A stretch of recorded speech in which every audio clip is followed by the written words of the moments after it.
ثلاثة أسباب أدت إلى هزيمة نادي نابولي اليوم أمام نادي ميلان ب4 أهداف دون رد على ملعب نابولي. سنتعرف اليوم على 3 أسباب أدت إلى هذه الهزيمة الساحقة.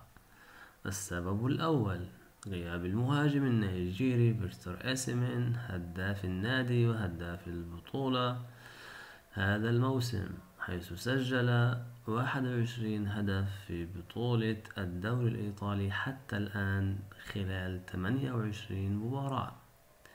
يلي في ترتيب صدارة الهدافين اللاعب لوتارو مارتينيز لاعب الإنتر برصيد 14 هدف.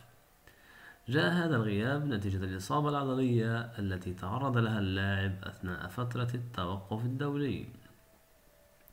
السبب الثاني هو أن المباراة غير مهمة لنادي نابولي، حيث نعلم جميعا أن نادي نابولي يتصدر ترتيب الدوري الإيطالي في المركز الأول برصيد 71 نقطة، يليه في المركز الثاني نادي لاتسيو برصيد 55 نقطة. ونعلم جميعا أن نادي نابولي يحتاج فقط للفوز في 3 مباريات قادمة من أصل 8 مباريات لحسم لقب الدوري لصالحه. السبب الثالث هو مباريات ربع نهائي دوري الأبطال هذا الشهر أمام نفس النادي نادي ميلان، لذلك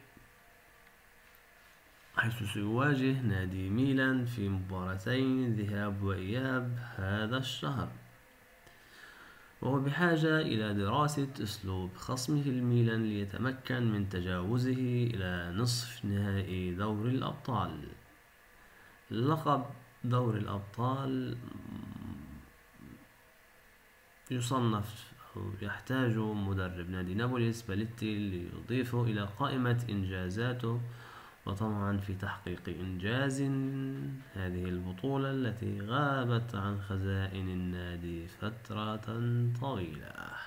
شكرا لكم.